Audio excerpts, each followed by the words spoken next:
Ini kisah tentang penunggu rumah nenek. Jadi kisah ini terjadi tahun sekitar 75-an. Jadi waktu itu ada namanya Atma. Di tahun segitu tuh dia baru berumur 13 atau 12 tahun. Nah, si Atma ini rumahnya bersebelahan dengan rumah neneknya. Tapi rumah neneknya ini menghadap ke jalan raya, sementara rumahnya Atma menghadap ke jalan gang. Jadi rumah Atma ini masuk ke gang. Di sebelah rumah neneknya Atma ini ada gang masuk, terus rumah Atma. Jadi kalau rumah Atma sama rumah neneknya itu kayak bentuk huruf T, kan? Nah, di zaman itu rumah orang itu di desanya itu kebanyakan kamar mandinya pisah sama rumah induk.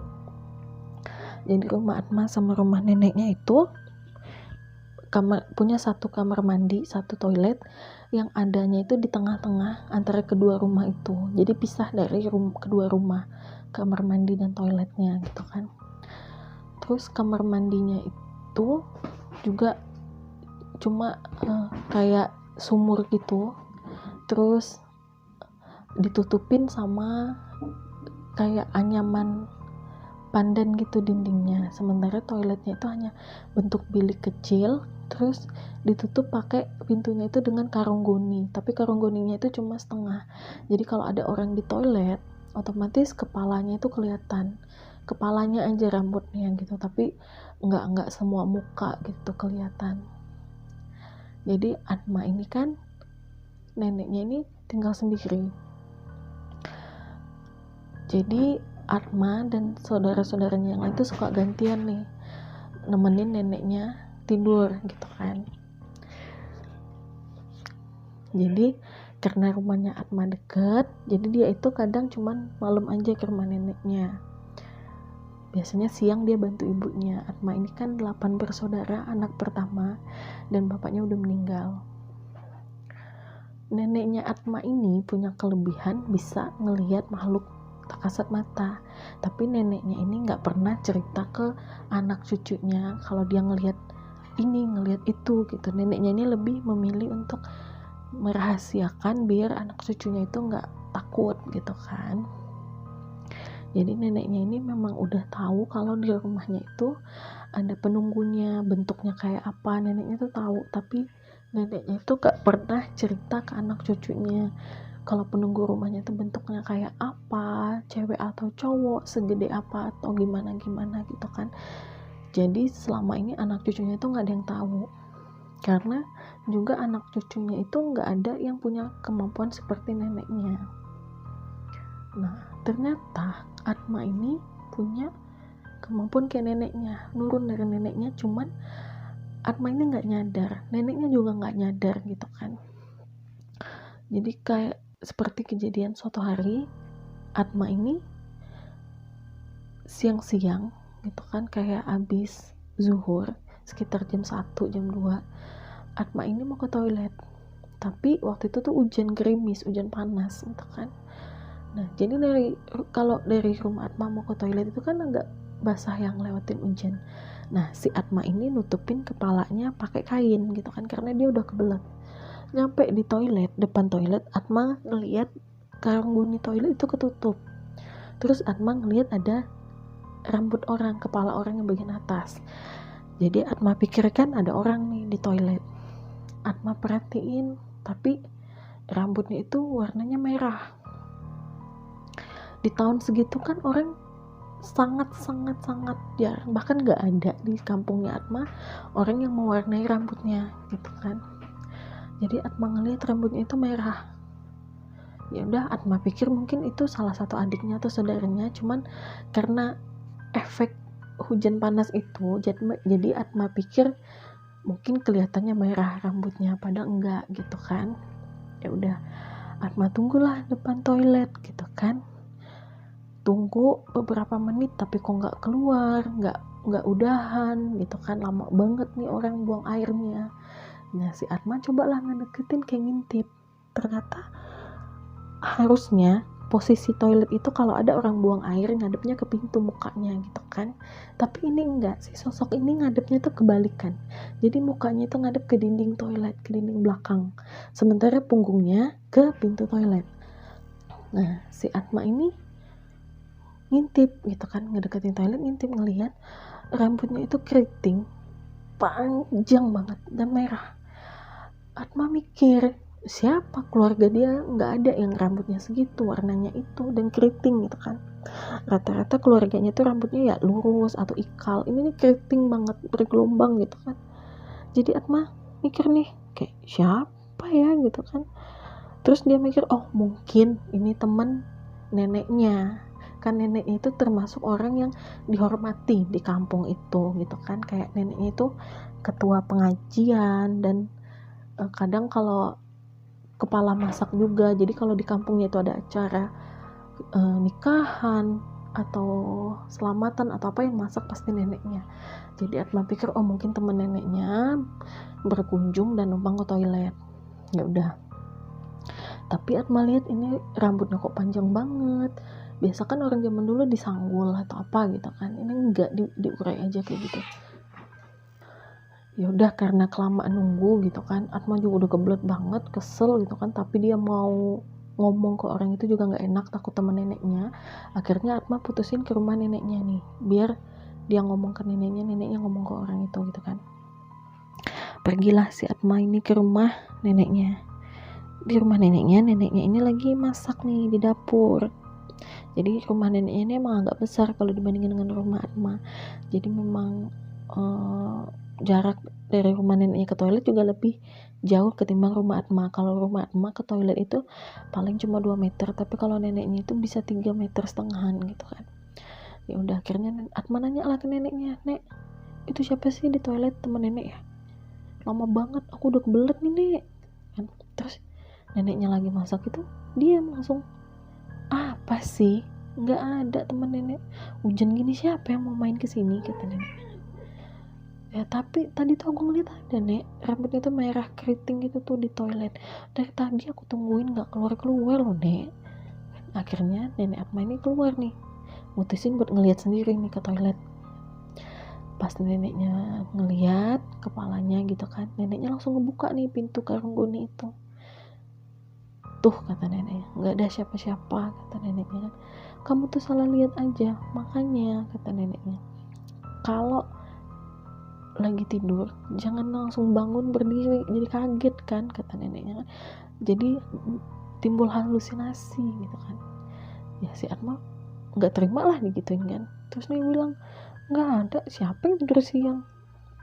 Udah, akhirnya Atma ya udah diam aja, dia ngabaikan apa yang dia lihat gitu kan, karena dia mikir ya mungkin juga salah. Jadi dia ke toilet.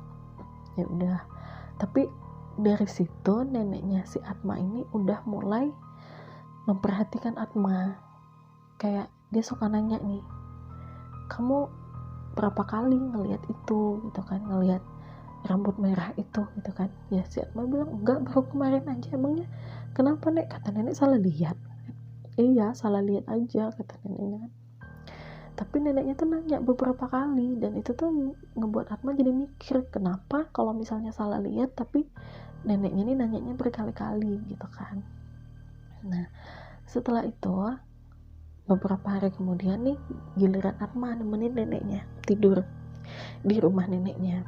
Jadi di rumah neneknya itu ada 4 kamar, yang 3 kamar itu berjejer gitu kan, yang 1 kamar itu berlawanan dari kamar yang lain, menghadap kamar yang lain, dan letaknya di dekat dapur. Nah itu kamar neneknya. Kamar neneknya Atma ini pintunya menghadap ke dapur, langsung menghadap ke dapur, jadi dindingnya itu menghadap ke ruang tamu gitu kan. Nah Atma tidurlah sama neneknya. Jadi neneknya itu punya dipan itu kayu kan, zaman dulu kan dipannya kayu ya, dipan kayu, terus ada kayak kelampu di atasnya itu yang kain gantung itu. Nah di kasur neneknya ini di tengah-tengah kamar, jadi di sebelahnya itu, sebelah kanannya itu ada dinding, jaraknya itu sekitar kayak 0,5 meter. Nah di sebelah kirinya itu pintu yang hadap ke dapur itu. Di bawah kakinya itu ada lemari 2 pintu gitu kan. Atma tidur di sebelah kiri ke arah pintu, neneknya ke arah dinding gitu kan. Nah, neneknya tidur itu menghadap ke dinding, sedangkan Atma itu menghadap ke punggung neneknya. Udah malam jam 9-an tahun segitu, itu kan di tempat Atma itu masih pakai lampu Petromax itu yang pakai minyak tanah itu kan. Udah malam jam-jam 10-an, setengah 11-an gitu, Atma nih belum bisa tidur, kayak gelisah gitu kan. Dia nggak enak nih, kok hawanya tuh kayak panas tapi dingin gitu loh, kayak udara tuh kayak lembab gitu, nggak enak lah gitu kan. Si Atma ini mau pulang, dia juga nggak berani, takut dimarahin neneknya juga gitu kan. Terus ini kan giliran dia gitu kan, tapi dia ngerasa tuh nggak enak ada di situ gitu. Atma noleh ke neneknya udah tidur, udah nyenyak gitu kan. Nah, si Atma ini coba nih menjemin matanya. Dia meremin matanya. Nggak lama itu dia ngedenger ada suara kayak garukan dinding gitu. Kan rumah neneknya itu dindingnya papan, jadi kalau ada yang ngegaruk itu kan jelas kedengeran gitu kan. Jadi kayak suara orang ngegaruk dinding neneknya itu, tapi bagian atas. Jadi arahnya itu di dinding yang neneknya tidur menghadap ke dinding itu gitu loh. Kan neneknya Atma itu tidur menghadap ke dinding membelakangi pintu. Nah, sedangkan garukan itu arahnya ke dinding itu, tapi bagian atas pojok sebelah kanan, yang otomatis itu berarti di atas kepalanya neneknya Atma arahnya gitu kan. Atma ngedenger nih kayak suara orang ngegaruk kayak kuku panjang gitu kan. Cuman Atma pikir mungkin tikus, kan biasa tikus gitu kan di dek gitu ngegaruk-garuk gitu kan. Ya udah, Atma diam aja. Atma juga nggak ngelihat ke arah garukan itu gitu kan, dia cuma ngedenger. Nah, terus Atma coba nih meramin matanya, tapi dia nggak bisa tidur, dia masih sadar. Di saat mata Atma ini merem gitu kan, dia kan masih sadar, dia nggak tidur, cuma meremin mata. Suara garukan itu makin kedengaran, kayak turun ke bawah gitu kan, makin turun. Nah, si Atma ini penasaran lah dengan suara itu gitu kan. Terus dia coba nih ngebuka matanya dikit aja, kayak ngintip gitu kan kelambu itu udah kepasang sama neneknya, tapi kan kelambu itu kan kayaknya tipis banget, jadi kelihatan gitu kan keluar kan. Begitu Atma buka matanya dikit, dia ngelihat ada sosok wanita, rambutnya keriting panjang banget, warna merah. Saking panjangnya rambut itu sampai jatuh ke lantai, keurai gitu kan. Dan posisi si wanita ini kayak cicak, dia ngerangkak, kepalanya arahnya ke bawah, kakinya ke atas, kayak cicak. Jadi ternyata suara garukan itu, si wanita itu lagi coba turun dengan kuku-kukunya yang panjang. Dia kegaruk dinding itu sambil turun, dan gerakannya itu pelan banget. Cuman suara garukannya itu kedengarannya cepat, tapi gerakannya dia itu pelan. Dan bajunya itu baju putih, dress, tapi lebih ke baju zaman Belanda dulu, zaman penjajahan dulu gitu loh, zaman dulu lah gitu kan. Nah, si sosok ini nih turun, terus dilihat Atma sampai ke bawah. Si Atma ini kan karena dia di belakang neneknya, jadi otomatis kan dia bisa ngintip sosok itu tapi nggak terlalu kelihatan jelas gitu kan. Akhirnya sosok itu turun ke bawah, ngerangkak, dan dia coba naik ke tempat tidur di mana Atma sama neneknya lagi tidur. Jadi suara garukan itu kerasa sampai si sosok itu ngegaruk tempat tidur yang ditempati Atma sama neneknya. Begitu dia naik ke tempat tidur Atma, baru tangannya nyampe ke atas kasurnya Atma, dia tahu kalau Atma itu lagi ngeliatin dia. Dia senyum, saking lebarnya senyumannya itu kayak mulutnya Joker, jadi robek mulutnya sampai hampir ke telinga. tapi warna bibirnya itu hitam, kayak pakai lipstik hitam banget. Giginya itu tajam, runcing-runcing semuanya. Jadi dia nggak ada gigi taring, tapi giginya itu tajam semua. Dia senyum, ketawa ngeliatin Atma. Mata si sosok itu warnanya itu antara putih sama kebiru-biruan. Jadi matanya itu kayak aneh lah gitu kan. Dan mukanya itu bule banget, bener-bener muka kayak orang Eropa gitulah gitu kan, kayak orang bule lah gitu kan. Si Atma ngeliat, dia senyum ngeliatin Atma. Terus dia coba mau masuk ke dalam kelambu di mana Atma dan neneknya tidur. Karena Atma ini udah ketakutan, badannya ini udah kaku, nggak bisa gerak, dia udah ketakutan, mulutnya itu kayak kekunci, dia nggak bisa teriak, badannya udah keringatan, ngucur dari keningnya itu keringat dingin gitu kan. Dia ketakutan, dia coba tarik baju neneknya, tapi perasaan dia itu kayak neneknya itu menjauh gitu loh. Beberapa kali dia coba ngeraih baju neneknya itu nggak nyampe. Akhirnya Atma coba terus buat teriak, nggak bisa, kayak suaranya itu nggak keluar dari mulutnya. Sedangkan si sosok itu sedikit udah mulai mau ngebuka kelambunya tempat Atma sama neneknya itu. Akhirnya si Atma ini maksain badannya, dia coba nendang kaki neneknya biar neneknya bangun, digoyang-goyang kaki neneknya, dan akhirnya untungnya nyampe, kakinya Atma nyampe ke neneknya. Kalau tadi tangan kan dia ngerasa nggak nyampe ke badan neneknya, nah pas kaki ini nyampe, kerasa. Dia nendang kaki neneknya bangun. Terus neneknya noleh ke Atma udah nangis banget, ketakutan. Neneknya duduk. Begitu neneknya Atma bangun dan duduk, sosok itu langsung gak ada, menghilang. Atma ceritalah ke neneknya apa yang dia lihat sambil nangis-nangis malam itu. Akhirnya neneknya Atma baca beberapa ayat, terus neneknya juga niupin ke air, dikasih minum Atma biar tenang gitu kan. Neneknya ke rumah Atma, bawa Atma dan manggil ibunya Atma dan beberapa adiknya untuk tidur bareng malam itu rame-rame. Sejak itu Atma nggak mau tidur di rumah neneknya kalau cuma berdua, jadi mereka selalu tidur kalau rame-rame.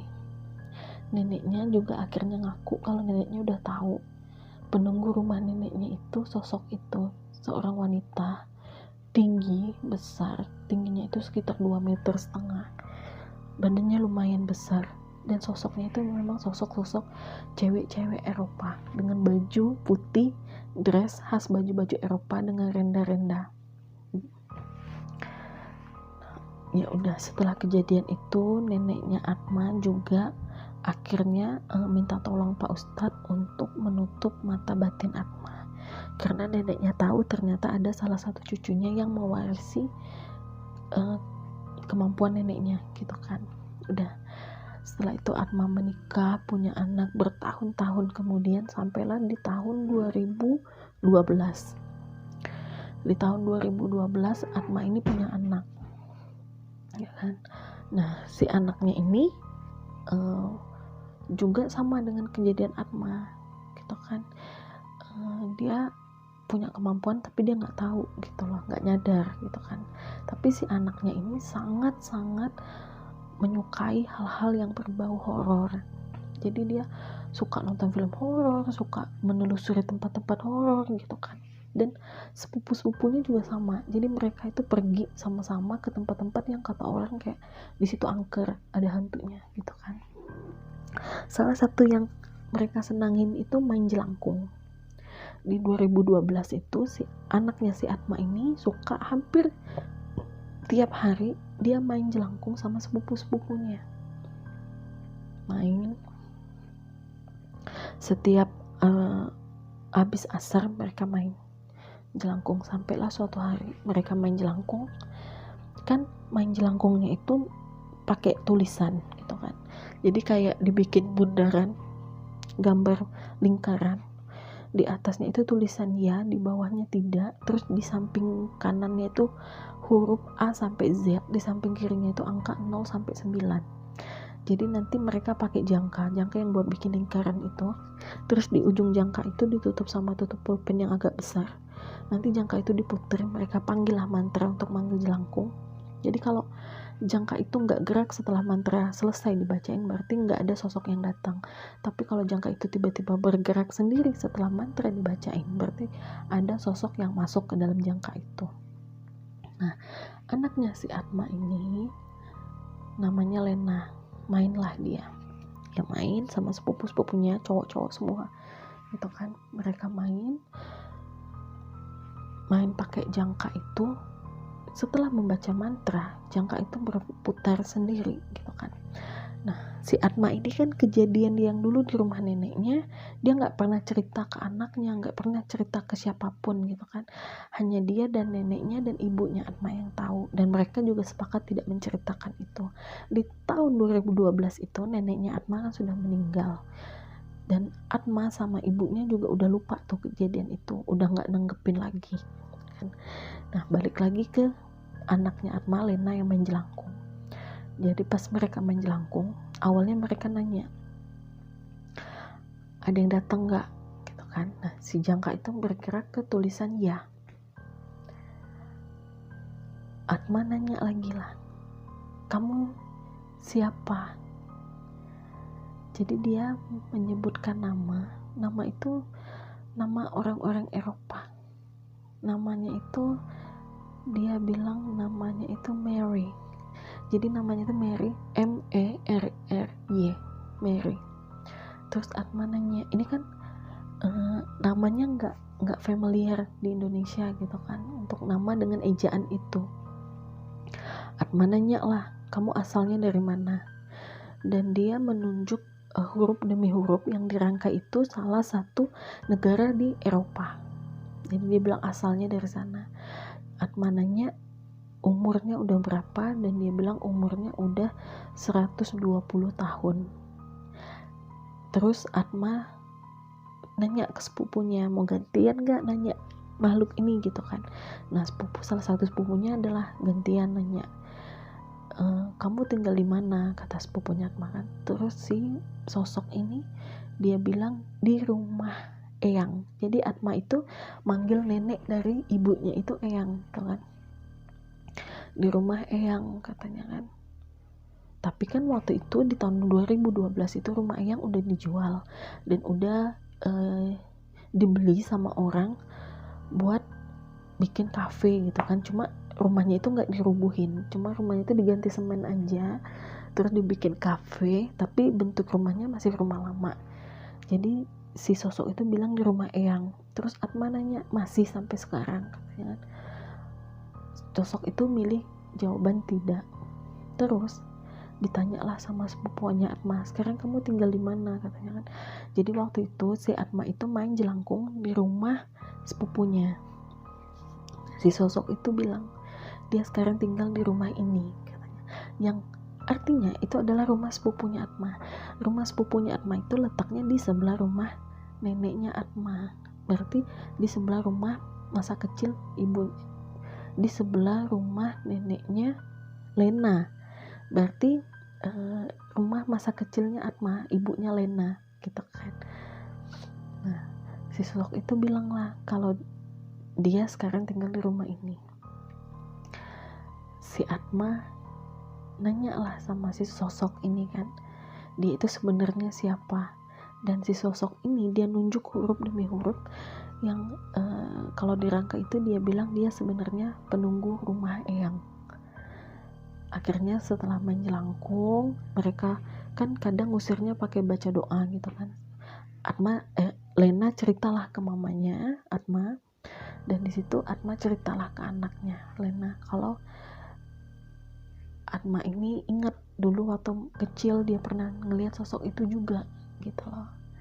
Dan ternyata apa yang Lena mainkan tadi jelangkung, Lena kan nanya kayak bajunya baju apa gitu kan. Dan ternyata apa yang ciri-ciri sosok itu yang Lena tahu dari main jelangkung tadi itu sama banget dengan apa yang mamanya Atma itu lihat waktu dia nginap di rumah neneknya dulu. Padahal Atma tidak pernah cerita ke Lena tentang kejadian masa kecilnya itu. Jadi ternyata sosok itu setelah rumah neneknya Atma dijual, jadi dia pindah ke rumah sepupunya Atma gitu loh. Dan dia sekarang menempati rumah itu.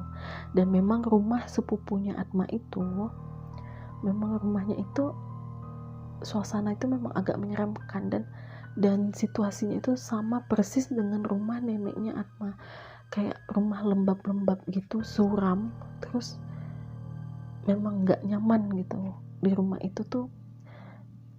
Kalau orang luar masuk ke rumah itu tuh memang kayak nggak betah, terus kayak ngerasa suka merinding, suka kayak ada yang merhatiin gitu loh. Ternyata itu memang rumah dari penunggu dari rumah neneknya Atma, udah pindah ke rumah sepupunya. Karena mungkin neneknya Atma juga udah meninggal, terus rumah itu udah dijual, jadi si sosok penunggu ini nggak mau tinggal di situ lagi gitu loh. Karena akhirnya Atma juga tahu dari ibunya, ternyata neneknya Atma itu juga dulu sering banget komunikasi sama sosok itu. Jadi kayak neneknya itu bisa berkomunikasi, dia mungkin minta jagain rumahnya sama sosok itu. Dan ternyata setelah neneknya nggak ada, sosok itu juga nggak mau tinggal di situ lagi.